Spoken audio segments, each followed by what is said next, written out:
you make room for two. Man, I do. How can you name it? What is wrong? Why you everybody running? Landlord, this woman. This woman. You think you can run? What is the matter? Why they pursue you men like this? Chief! Chief, I'm calling you. How many times did I call you? One also because no one can sign you. These two men, I am ready to do hatata. I am ready to do hatata. Nwanyi Abakalika, calm down. Bring down your temper. Now men they pursue like this with your video. These are men. You are not supposed to pursue men in this way. Men that have refused to fulfill their promises. Normally, they normally come one. Which one is shushu? I thought we were trying to settle this thing amicably. You people did not want it that way. Can I settle the chief? There's something you just said. Because what happened? Let her don't touch me. Let her talk. Chief, these two men here, since my husband they were, the both of them has been disturbing me. Now I now give them the chance. If you move an inch, just move an inch. See, Chief, be my witness. I gave them the chance. Now they normally come 1-1. Now this hot afternoon, the both of them come. Do some. Because don't be offended. Wait. You are too hurry to go to hell. Wait. Nwanyi Abakalika come back. He said, "What has it here?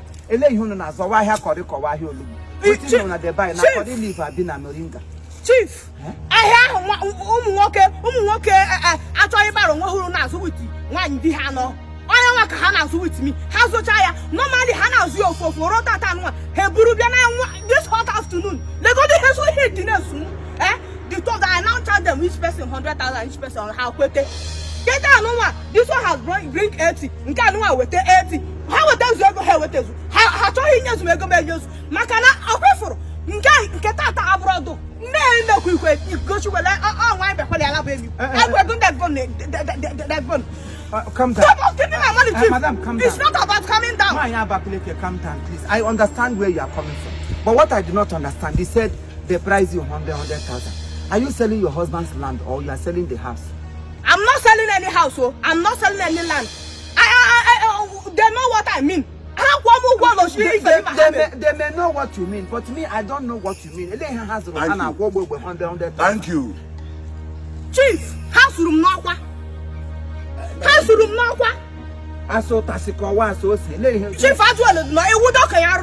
don't you know what I mean? I'm not good in all this modern parable. All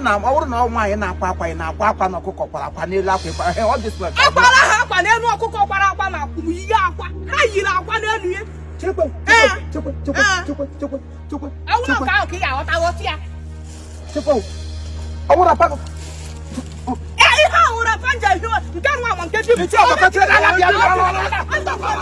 You must give me my money, oh. You must give me my money. What the fuck is the family step through? Into my who can get go Beruju.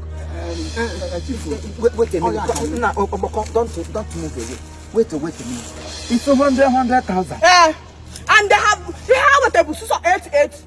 Oh, 80,000. Oh, for 2020. Well, you can handle the ready 20. And they think that they can run. This one is even carrying the aqua the mujara pool and bonia.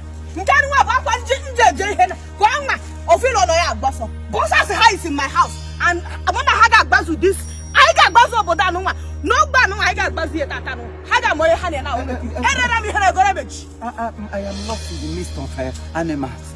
Please, you mean you were able to afford 80,000 for a widow? Now, I'm not saying giving a widow money is a sin. Please, somebody should understand me. But in this kind of a thing, yeah, we are just trying to help her. Oh, no, you are trying to help her with 100,000. Wait, don't be offended. I saw your children this morning. This one never take. I saw your children this morning cry you home. They said their teachers send them away. If your hand ever touch me, I will burn you into this Akreka. So you can afford 100,000 for immigrational duty. Eh? Hey, even you.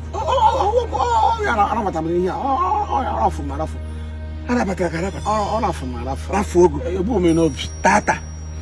Ibu here no be. Man, Ibu enuku. You don't carry him for mine, but you carry him for waste. He deceived you. Because they born you last. No, Tata, come and suck breast. No, come suck breast, not Tata. You were deceived at your age. Somebody lure you into what you don't know, and you followed him like a he-goat. And you're telling me, I don't know what is wrong with men of these days. Some men are living like a goat. Even some of us, goat is even better than us. We don't say what we want and say no to it. If we say what we want, whether good or bad, we must still put our head and eat it. In fact, you people, there are some things that is dirty on our son to you know. Your women, your own wives are at home suffering. I could remember my wife complaining that your wife can never pay her meeting dues. But you prefer go outside. The beauty of every home, or the beauty or the pride of every man, is the way your family appears. If you appear good, but your wives and children at home are not well kept, that means you were baba, she will shine, you know how you the center of attraction should be your family. When they see your family move, oh, that's the family of that Odogu. You know, you are trying to help. Have you helped your family? Stupid help. You should charity, they say, begin at home. Your wife is there every time. And you are proud, you are trying to help. I'm ashamed of both of you. Look at this hot afternoon that so many men are in their business places working so hard to earn a living for their family. My account beyond the placenta and placentus. Yeah, you must give me my money. Oh.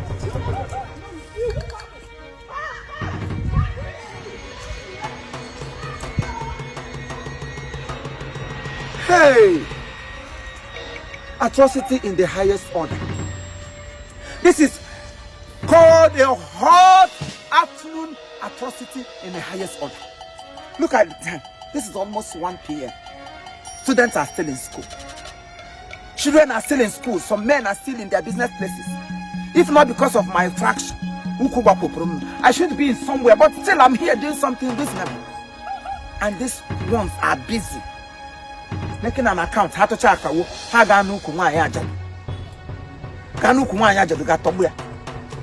an ajadu money is not a crime. But when you give her money, remove your eyes. Don't give her money with your hand and your eyes are centered on her placenta. It is not done.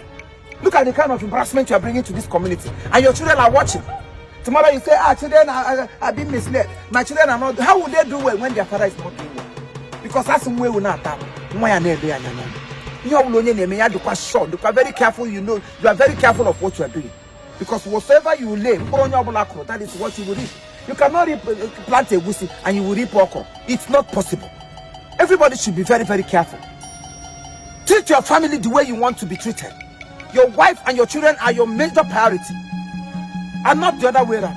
Helping people is good. Give arms. But when you have enough, make sure your family is satisfied before you can think of giving another person. Because when you give outside and your wives and children are crying at home, it is a sin. You will not receive any blessings. People should be very, very careful. But it's not like these days everybody is living under what is it? I am capable. I am this, I am that. Whatever you like, become. But what matters is what God said you are. And that's the final. Family is your number one priority. And the boss said, hey. Ufu grupu na bo nkata tabuku nuzeba. Nwanyi Abakalika, your husband died and left a sanctuary for you. Here where you are. Down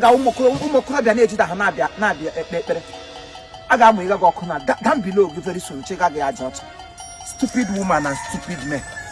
I hate men that are not men. If you're a man, stand and become a man. You cannot be a man and you behave like a man. Should be a man. When a man acts, oh, this is a man, and not this is a man. You know, man. Ocho. awo me ma nyekwe ga awo no no